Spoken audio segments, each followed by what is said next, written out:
Please be advised that the views and opinions of the host and guests do not reflect those of the station, the management, and its network.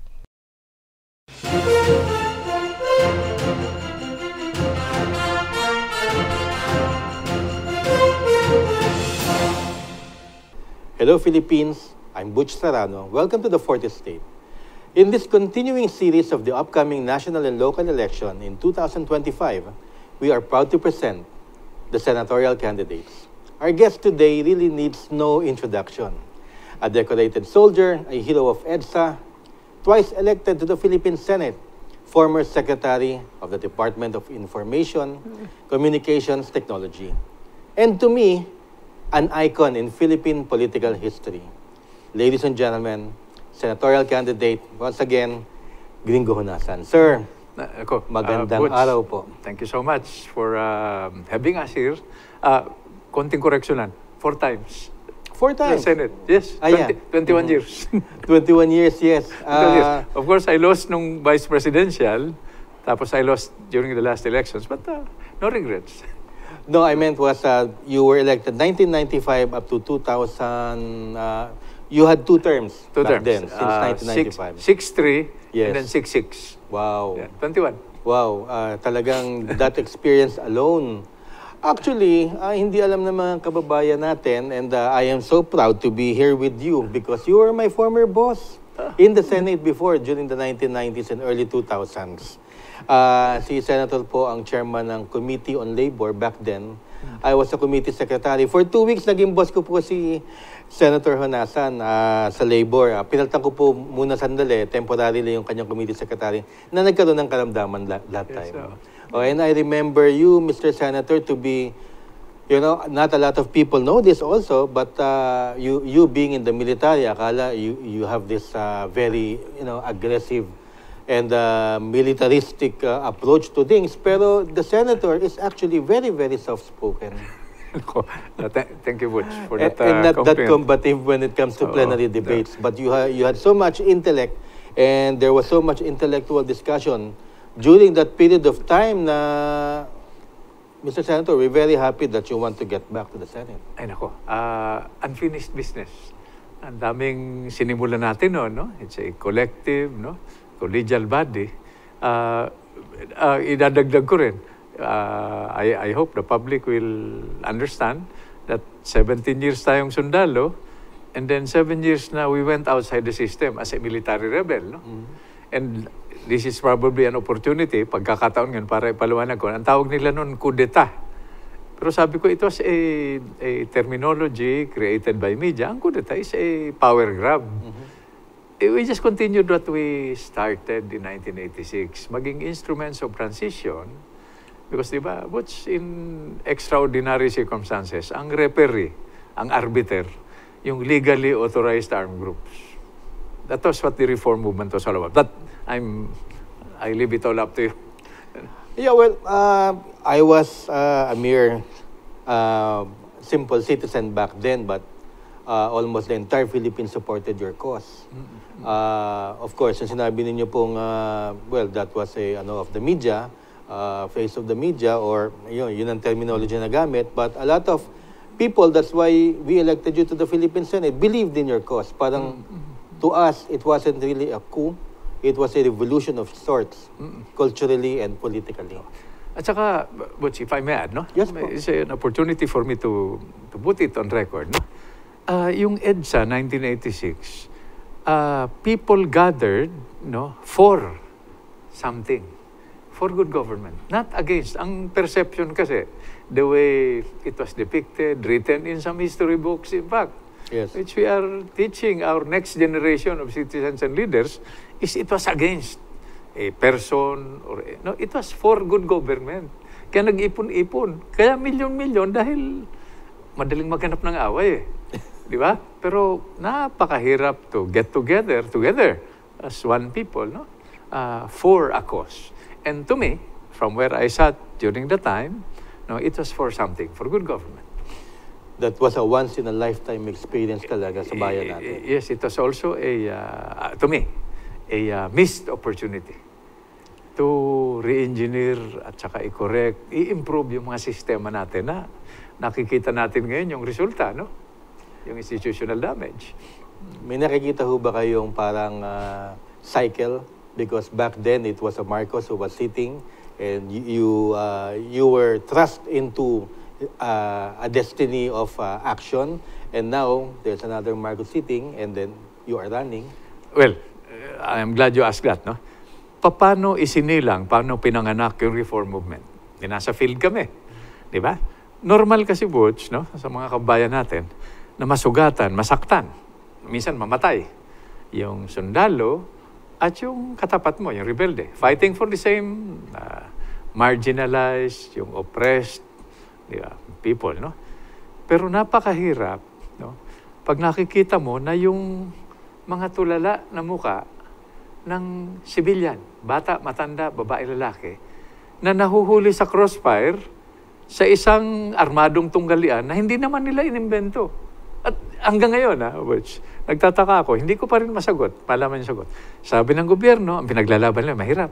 Yung naapi, ano? Yung nagugutom, yung biktima ng kawalan ng hustisya. Ganun yung sinasabi ng mga rebelde. Yung mga rebeldeng legit, ha? Ngayon, sa away nila sa armadong tunggalian, bakit ang nasasaktan, destruction of lives, liberty, and property, yung inosenteng civilian? Kaya isinilang yung reform movement. Yung pala, and I'm saying this because our president is President Ferdinand Marcos Jr., no? Yung pala, may karamdaman na si President Marcos Sr. at halos walang nakakaalam. Siyempre, may diminution of control. Hindi na niya siguro nalalaman kung anong nangyayari sa grassroots level. Well, history would prove na tama, nagkasakit nga ho ang dating presidente and he lost control of his political lieutenants and the military. At yun nga, it was very unfortunate for him. Sa tingin nyo ba, that's why you were thrust into politics? Let's go to you being, running for senator back then. Ibang-iba ho ang problema noon sa problema ngayon. Actually, para sa akin, naging worse ngayon eh.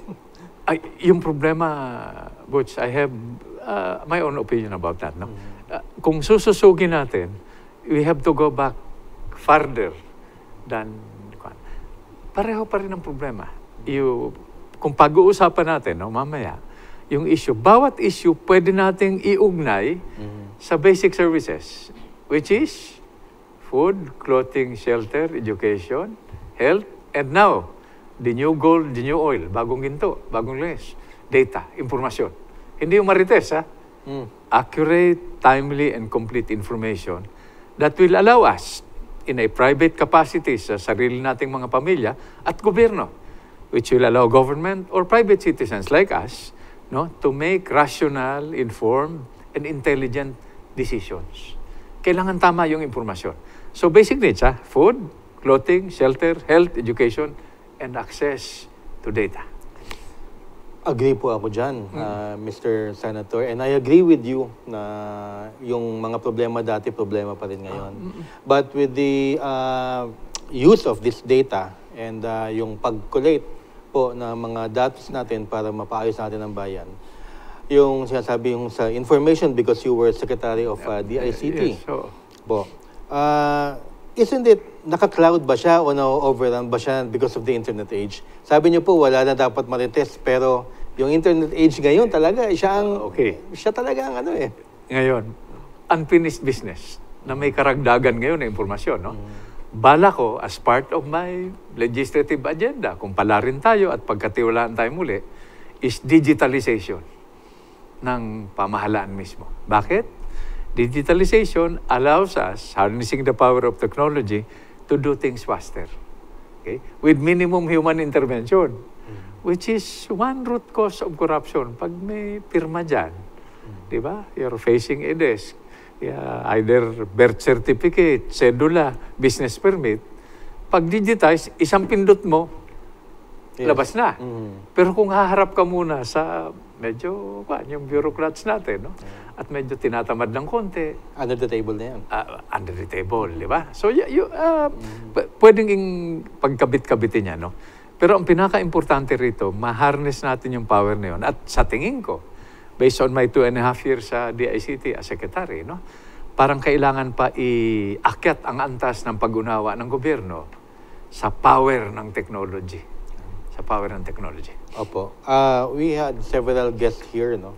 At mamaya ko sana i-bring up tong corruption, ano? But to them, do you really think corruption can be, at least man lang minimize sa government? Notwithstanding na almost all apparatus of government right now, halos lahat ginagawa na po yun. And hindi lang ho yan mahirap po kasi i-prove, but nakikita ko natin Nakikita lang. And even some of the mayors, even including Mayor Magalong of Baguio, have already spoken out. Some of the politicians also sa Congress have already spoken out about that. Talagang aminado, even sa Senate hearings and congressional hearings, inamin na nawawala yung mga ganito at ganun. Do you really think being in the Senate, you can make a difference dito po sa pagsugpo natin or even to minimize na lang po ang corruption? Okay. Sa akin, realistically, corruption, I'm not justifying it.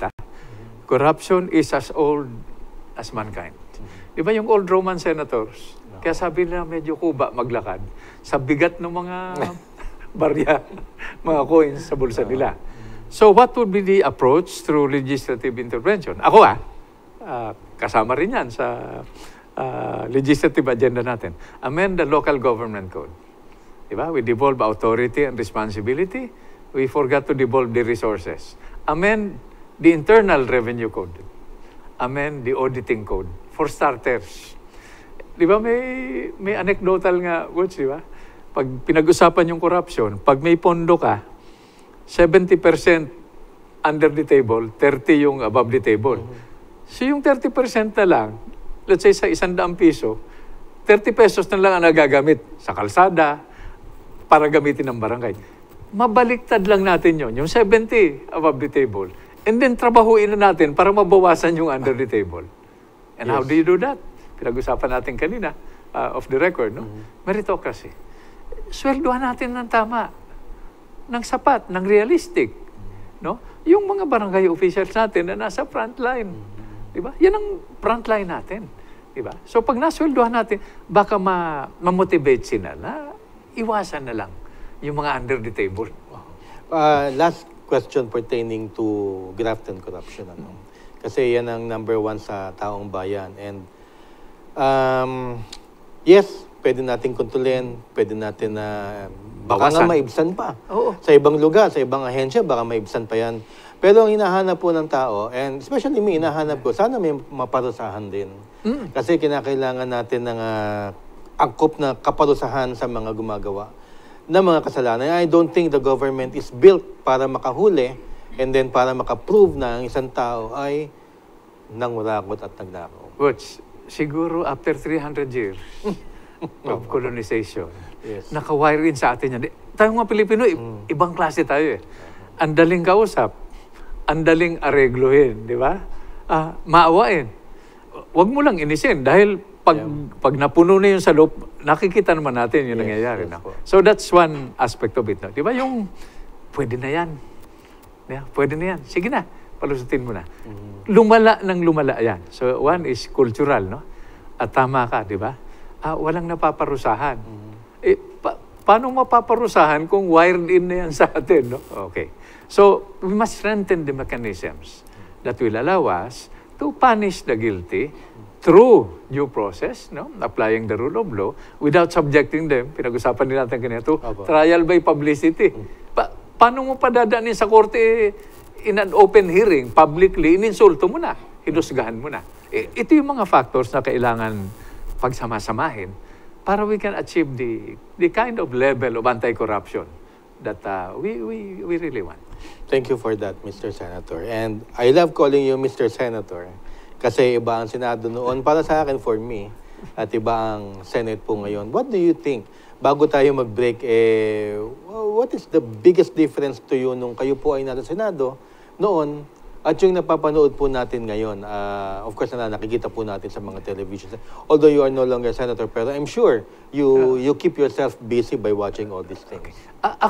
This is my humble suggestion, no? Unang-una, mag-iingat tayo sa pagkukonduct natin ng public hearings, no? Dahil sa experience ko as a senator, no, for 21 years, no, in aid of legislation, Ano ang ibig sabihin nun, no? Mga batas na kailangang amyendahin, kailangan i-repeal, no? O bagong batas na pangailangan. So, tatawag ka ng resource person. Pagdating doon, kaya tinawag na hearing, di ba? Abay, makinig ka. Paunahin mo sila magsalita, resource person. At ito, mungkahi ko lang. And I applied it naman. I'm sure you are witness to that, no? Huwag mo nang insultuhin. Baka hindi na magsalita yun, di ba? Nanonood yung pamilya. Nanonood yung mga kaibigan. Pag uwi mo, baka sabihin, lolo, tatay, magnanakaw ka pala. Napaka-bobo mo pala. Yun ang epekto nun, no? So, ano nangyari sa due process? Ano nangyari sa rule of law? In aid of legislation. Second aspect, ito mabigat-bigat. Through our public hearings, we are exposing our strengths and weaknesses as a developing country, no? To temporary, pansamantalang mga kaibigan at mga kalaban. Siguro tinitingnan tayo, sabi siguro na, ang gugulo nila, no? Mag-claim pa tayo ng artificial island dun sa West Philippine Sea. Okay. Ito yung mga epekto na nakikita ko, no? Na baka pwedeng i-improve, no? Pero ano ang susi rito? Hindi pwedeng pa isa-isa ito eh. We have to do this together as a people, no? Oh, and I believe you. I think the greatest weakness of the Filipinos is ourselves. Dahil masyado tayong mabait, pero masyado rin tayong at the same time, pinababayaan natin to let evil, do these things to us. At saka idagdag ko lang, Butcho, naalala ko lang ngayon, no? Siguro we must educate our people, not only the electorate, no? To make better choices. Hindi lang sa paghalal ng mga opisyalis natin. Dahil pag hinalal mo, mabigat na responsibilidad dyan, no? Hindi yan privilege, di ba? That's a matter of duty. Pag pinagkatiwalaan ka, umaasa yung naghalal sa'yo, yung bumoto sa'yo, nagagampanan mo yung tungkulin mo. No? You'll be fair, you'll be honest, you'll study, applying your best lights. Hindi naman kailangan genius ka eh. Kailangan lang tayong mga Pilipino, kilala tayo sa ganun, may puso ka. We Filipinos think with our heart. Nagkalat yan yung umaapaw yung utak, di ba? Pero yung may puso, may empathy, may compassion. Pilipino, built-in yan, yung mga qualities na yan. Ang gagaling natin. I'm not even talking about our main asset, which is our geography. And if I may add it now, Butch, no? I discovered that during my 2.5 years as DICT. I looked at the map. Yung mapa, yung global map. Bukod sa mukha tayong Rosario, the only Catholic country, Christian country in the Far East, di ba tayo ang may hawak ng traffic lights? Lahat ng air and sea navigation, dumadaan sa teritoryo natin. Di ba? 3 ang choke point. Honshu, Japan yan, ha? Tapos yung Bashi Strait between Taiwan and Region 1 and Region 2 and Palawan. Sa 3 choke point, kung saan nagdadaan yung mga barko, mga aeroplano, hawak natin yung 2. Hindi natin sinisingil. So, just by looking at the map, tingnan ang mapa, we can be the digital hub, the political hub, the security hub, the economic hub, the cultural hub, the spiritual hub, not only of the Pacific area, but of the world. Yung nahihirapan sa ibang bansa, dapat sa atin pumunta. Dahil magandang operating environment dito. Kaya lang baka nasobrahan masyado yung engagement natin sa politics. Maraming salamat, Senator Gringo. That was our first segment. Takeaway natin, we have to have heart. Yan ang talaga ang kinakailangan ng Pilipinas. Next up, we'll talk about the country in general, especially the economy. Pag po kayong aalis, Butch Serrano for the State.